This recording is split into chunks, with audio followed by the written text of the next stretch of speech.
ಈಗ ನೀವೆಲ್ಲರೂ ಸ್ವಾತಂತ್ರ್ಯ ಕಾಯ್ತಾ ಇದ್ದೀರಿ. ಪಾದಾತ್ಮಕ್ಕೆ ನಮಸ್ಕಾರ ಮಾಡಬೇಕು ಅನ್ನುವಂತ ಅಗತ್ಯತೆ ಇಲ್ಲ. ಯಾಕಂದ್ರೆ ನಿಮ್ಮ ಮೇಲೆ ಎಲ್ಲಾರು ನಮ್ಮ ದೃಷ್ಟಿ ಬಿದ್ದಾಗಿದೆ. ಸಮಯಕ್ಕೂ ಅವಕಾಶ ಕೊಡಿ. ನಿನ್ನೆ ಮೊನ್ನೆ ಏನಾಗಿತ್ತು ಅಂದ್ರೆ 2 ತಾಸು ಮಾತಾಡಿದ್ದೀವಿ ರಾತ್ರಿ, ಇದೇ ಪಾದ ಬರ್ತಾ ಇದ್ವಿ. ಹಾಗಾಗಿ ಸ್ವಲ್ಪ ನಮಗೂ ಸಮಯ ಇದರಿಂದ ಅಲ್ಲಿಂದ ದೂರಿಂದ ಕೈ ಮುಗಿಬಿಡಿ, ಇಲ್ಲಿಂದ ನಿಮ್ಗೆಲ್ಲ ಆಶೀರ್ವಾದ ಮಾಡ್ತೇವೆ. ನಿಮ್ಗೆಲ್ಲ ರೀತಿಯ ಮಳೆ ಬೆಳೆ ಎಲ್ಲ ಯಾವುದು ಕೊರತೆ ಆಗದ ಹಾಗೆ ಹೊಸಬಾರಿ ಪರ್ವತರು, ರೇಣುಗಾರಿ ಪಂಚಾಚಾರರು, ನಮ್ಮ ಭಾರತ ಭೂಮಿಯಲ್ಲಿ ಎಲ್ಲ ಶ್ರೀಗಳು, ಸಂತರು, ಸೂಫಿಗಳು ಎಲ್ಲರೂ ಕೂಡ ನಿಮಗೆ ಒಳ್ಳೆಯ ರೀತಿಯ ಆಶೀರ್ವಾದ ಮಾಡಲಿ ಅಂತ ಅವರಿಗೆ ಬೇಡಿಕೊಳ್ಳುತ್ತಾ ಹೋಗ್ತಾ ಇದ್ದೇವೆ. ಆ ದೃಷ್ಟಿಯಿಂದ ಪಾದನೆ ಮುಟ್ಟಬೇಕು ಅನ್ನುವ ಅಗತ್ಯತೆ ಇಲ್ಲ. ಇಲ್ಲಿ ಬಂದು ಗಲಾಟೆ ಮಾಡಕ್ಕೆ ಸಮಯದ ಅಭಾವ ಇದೆ. ಮುಂದೆ ನಮ್ಮ ಪಾದಯಾತ್ರೆ ಕೂಡ ಇರ್ತದೆ. ಆ ದೃಷ್ಟಿಯಿಂದ ಸ್ವಲ್ಪ ಅವಕಾಶ.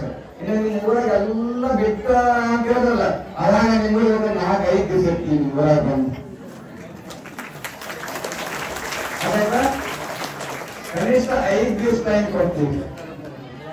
ಅದರ ನನ್ನ ಊರಾಗ ಇಷ್ಟು ಬಿಟ್ಟಿದ್ದಾರೆ, ನೀವು ಹೇಳಿದಾಗೆ ಸೋಮವಾರ ಯಾರೂ ಇದು ಮಾಡಲ್ಲ ಅಂತ ಅದಕ್ಕೆ ಗುರು ಕೊಟ್ಟಿರುತ್ತೆ ಅಲ್ಲ.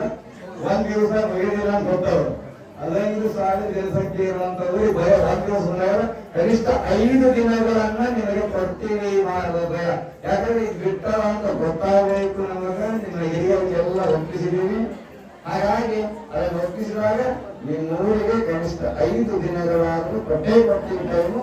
ಬೇಕಾದ್ರೆ ಪ್ರತಿಯೊಂದು ಮನೆಗೂ ಕೂಡ ಬಂದು ಸಿದ್ಧರಾಗಿರ್ತೀವಿ. 5 ದಿವಸ ಇದ್ದು ನಾವು ಗ್ರಾಮಕ್ಕೆ ಇವತ್ತು ಉಳಿಯುವರಿಗೆ ಮುಟ್ಟುವುದರಿಂದ ಆದಷ್ಟು ನಮಸ್ಕಾರ ಮಾಡಿ ಗಲಾಟೆಯನ್ನು ಮಾಡಿಕೊಳ್ಳುತ್ತ ಹೋಗಿ ಅಲ್ಲಿಂದ ಎಲ್ಲರೂ ಕೈ ಮುಗಿರಿ.